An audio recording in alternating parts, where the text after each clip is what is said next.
আপনাদের ফোনের সামনে যদি এরকমই যদি খুব সুন্দর সদনা ফুলের বোমের রেসিপি যায়, না টেনে দিয়ে একবার আপনারা দেখবেন।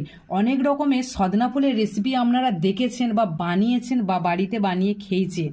আমি বলছি এই রেসিপিটা একবার যদি বানান না, আর সদনা ফুলের কোনো রেসিপি বানাতে আপনাদের ইচ্ছা করবে না, শুধুই খেয়ে নেবে। গরম ভাতেরও প্রয়োজন পড়বে না, চা বানাবেন চার সাথে দেখবেন শুধু খেয়ে নেবে। এই লঙ্কার বোম খেয়েছেন তো, একবার এইভাবে সদনা ফুলের বোম বানিয়ে দেখুন। এত সুন্দর খেতে লাগবে, আপনারা ভুলতেই পারবেন না, পুরো মুখে লেগে থাকবে। কেউ স্কিপ করে যাবেন না, গেলে বুঝতে পারবেন না এটা আমি কিভাবে বানিয়েছি। আর স্কিপ করে গেলে কিন্তু কিভাবে বানিয়েছি বুঝতে পারবেন না, আর এত সুন্দর স্বাদেরও নাও হতে পারে। একটা আপনাদের দেখাবো ভিতরটা কত সুন্দর হয়েছে। ভিতরটা দেখে বুঝতে পারছেন কতটা জালিদার হয়েছে, খুব সুন্দর ভিতর থেকে জালিদার হয়েছে। আর গরম গরম খেতে বাচ্চাদের বড়দের যাদের হাতে দেবেন সবাই কিন্তু খেয়ে নেবে, কে আপনারা আর ভাত পাতে খুঁজে পাবেন না। পুরো ভিডিওটা দেখার অনুরোধ রইল। নমস্কার বন্ধুরা, আমি রাখির রান্নাঘরে নতুন একটা পর্ব দেখার জন্য সকল বন্ধুকে জানাই ধন্যবাদ। আজ আমি আপনাদের সামনে নিয়ে এসেছি খুব সুন্দর একটা ছোট্ট রেসিপি। একবার হলেও দেখবেন, কেউ টেনে দেবেন না, দেখার অনুরোধ রইল পুরো ভিডিওটা। তার জন্য এখানে আমাদের লাগবে সজনার ফুল, আর লাগবে এখানে মুসুরির ডাল। মুসুরির ডাল কিন্তু আমি ভিজিয়ে দিয়েছিলাম, ভিজিয়ে দিলে কিন্তু খুব সুন্দরভাবে ফুলে গেছে। আর এখানে এক বাটির মতন আমি সদনার ফুল নিয়ে নিয়েছি। সদনার ফুলটা ভালো করে ধুয়ে পরিষ্কার করে নিয়ে এসেছি। আর এই বসন্তকালের সময় তো সদনার ফুল খুব পাওয়া যায়, একবার হলেও এইভাবে বানিয়ে খেয়ে দেখবেন, খেতে কিন্তু অসাধারণ লাগে। গরম ভাতের সাথে বা শুধু আপনারা খেয়ে নিতে পারবেন। এখানে আমি নিয়ে নিয়েছি মিক্সচার মেশিনের বাটি, আর এর মধ্যে আমি দিয়ে দেবো সদনার ফুলগুলো। সদনার ফুল কিন্তু খাওয়াটা কিন্তু খুব উপকার এই সময়। এমনিতে যে কোনো সিজনে জিনিস কিন্তু খাওয়াটা খুব ভালো। আর এই ফুলটা কিন্তু সব সময় পাওয়া যায় না, সব সময় কিন্তু এই ফুলটা পাওয়া যায় না। এখানে আমি ফুলটা দিয়ে দিয়েছি, আর এখানে আমি ডালটাও দিয়ে দেবো সব একসাথে। ডালটাও কিন্তু আমি ভালো করে ধুয়ে নিয়েছি। এরমভাবে বানালে তো বাচ্চাদের দিলে বা বড়দের দিলে তো গরম গরম তো সবাই খেয়ে নেবে, ভাতের সাথে আর খাওয়ার প্রয়োজন পড়বে না। গরম গরম খেতে অসাধারণ লাগবে। বড়া তো আমরা অনেক রকমভাবে খেয়েছি, বা এই ফুলটা ভাজা করেও অনেক রকমভাবে আমরা খেয়েছি। ভাজা রেসিপিও আমার ফোনে ছাড়া আছে, একবার দেখে নেবেন আপনাদের যদি বানাতে ইচ্ছা করে। এখানে আমি দিয়ে দিয়েছি ডাল আর ফুলটা আমি দিয়ে দিয়েছি। এবার এখানে আমি দিয়ে দেবো পেঁয়াজ। পেঁয়াজ আমি এখানে 3টের মতন বড় বড় সাইজের পেঁয়াজ কেটে নিয়েছি, দিয়ে দেবো।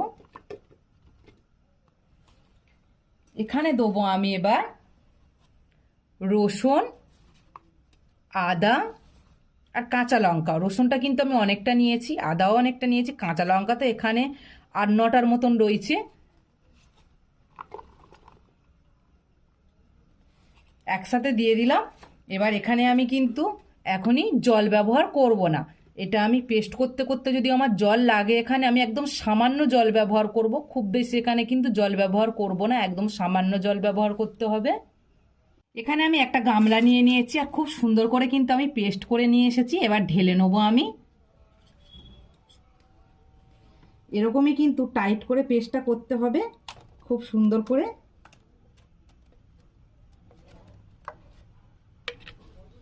খুব সুন্দর করে কিন্তু আমি টাইট করে পেস্ট করে নিয়েছি।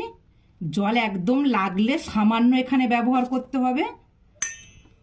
এখানে দেবো আমি জিরে গুঁড়ো, একটু বেশি করে জিরে গুঁড়ো দেবো, খেতে ভালো লাগবে। একটু হলুদ গুঁড়ো, অল্প করে নিয়ে নিয়েছি কাশ্মীরি লঙ্কার গুঁড়ো, এটা না চাইলেও নাও দিতে পারেন। স্বাদ মতন লবণ ব্যবহার করবে এখানে। এবার ভালো করে আমি মিশিয়ে নেবো। এখানে একটু দিয়ে দেবো গরম মশলা। গরম মশলা দিলে কিন্তু স্বাদটা খুব সুন্দর আসবে। ভালো করে মাখিয়ে নেবো, খুব সুন্দর করে মাখিয়ে নিতে হবে। আর খুব সুন্দর কিন্তু সেন্ট উঠছে। এখানে যদি বেশি আপনারা খাস্তা বানাতে চান তাহলে এখানে কিন্তু একটু চালের গুঁড়ো ব্যবহার করতে পারেন, এমনিতেই খাস্তা হয়ে যাবে। আর যদি খুব বেশি চান তাহলে এখানে চালের গুঁড়ো একটু ব্যবহার করবেন। এখানে আমি ভাজবো, আপনারা দেখলে বুঝতে পারবেন কতটা খাস্তা হয়।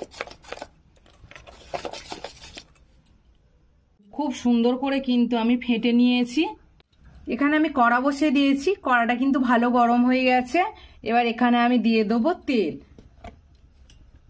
সাদা তেল এখানে আমি দিয়ে দেবো।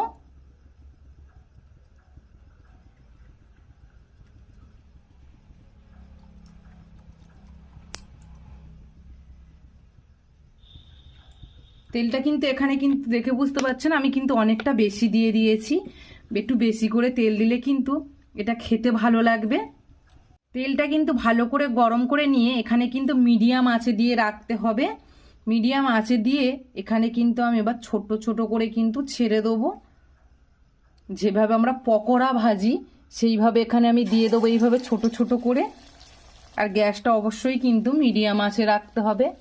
আপনারা তো মাংসর পকোড়া খেয়েছেন বা অনেক কিছুর সবজির পকোড়া এটা সেটা খেয়েছেন, একবার এইভাবে বানিয়ে খেয়ে দেখবেন। অন্য কিছু পকোড়ার খেতে ইচ্ছা করবে না, এইভাবেই বানিয়ে খেতে ইচ্ছা করবে।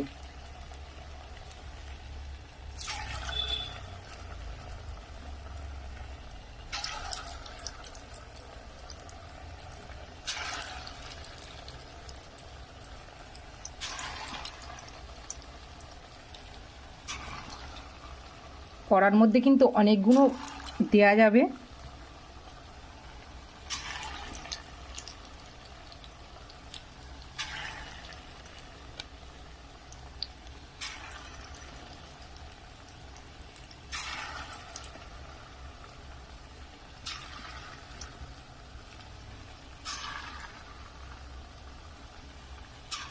এখানে আমি অনেকগুলো দিয়ে দিয়েছি, আর দেবো না। এবার এটা কিন্তু মিডিয়াম আছে কিন্তু রেডি করে নেবো। আস্তে আস্তে আমি উল্টে দেবো, খুব সহজে কিন্তু উঠে যাবে, কড়ার গায়ে লেগে যাবে না। তেলটা একটু ভালো করে গরম করে নেবেন। আর খুব যদি একদম খাস্তা করতে চান তাহলে এই গ্যাসটা কিন্তু মিডিয়ামের থেকে আর একটু কমিয়ে দেবেন, মানে নর্মাল আর মিডিয়াম আঁচের মাঝামাঝি দিয়ে রাখবেন, তাহলে কিন্তু খুব সুন্দর খাস্তা হবে। এগুলো কিন্তু কি সুন্দর তেলে থেকে ভেসে উঠেছে, দেখে বুঝতে পারছেন কত সুন্দর ভেসে উঠেছে। খুব সুন্দর করে আমি ভেজে নিয়েছি, দেখে বুঝতে পারছেন এইভাবে কিন্তু লাল লাল করে ভেজে নিয়েছি, কত সুন্দর দেখতে লাগছে। এবার এগুলো আমি সব তুলে নেব।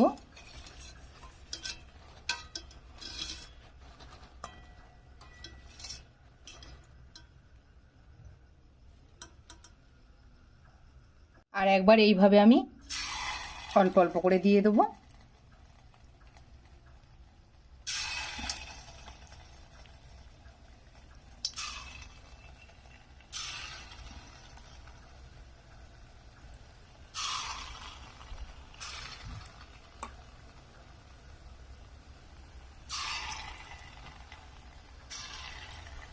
ফের এখানে আমি কিন্তু অনেকগুলো দিয়ে দিয়েছি, এগুলো ভেজে একভাবে আমি সব রেডি করে নেব। সব ভেজে আমি তুলে নিয়েছি, কত সুন্দর দেখতে লাগছে না? এইভাবে কিন্তু বানালে কিন্তু খেতে কিন্তু অসাধারণ লাগে, সবাই খেতে কিন্তু পছন্দ করবে, গরম গরম হাতে হাতে উঠে যাবে। বন্ধু বান্ধব সবার সাথে শেয়ার করার অনুরোধ রইল, সবার সাথে শেয়ার করবেন, পারলে পাশে থাকা বেল বাটনটা অন করে রাখবেন, নতুন নতুন ভিডিও ছাড়ার সঙ্গে সঙ্গে সবার আগে আপনাদের কাছে পৌঁছাবে। আর পারলে একটা লাইক করবেন, কমেন্ট করতে কেউ ভুলবেন না, অবশ্যই বানিয়ে খেয়ে আমাকে কমেন্ট করে জানাবেন। আপনাদের আমি দেখাবো কতটা সুন্দর ভিতর থেকে হয়েছে, দেখে বুঝতে পারছেন কতটা ভিতর থেকে হয়েছে, একদম জালিদার মতন হয়ে গেছে ভিতর থেকে, খেতে কিন্তু অসাধারণ লাগবে। পারলে একটা লাইক করবেন। সবাই ভালো থাকবেন, সুস্থ থাকবেন।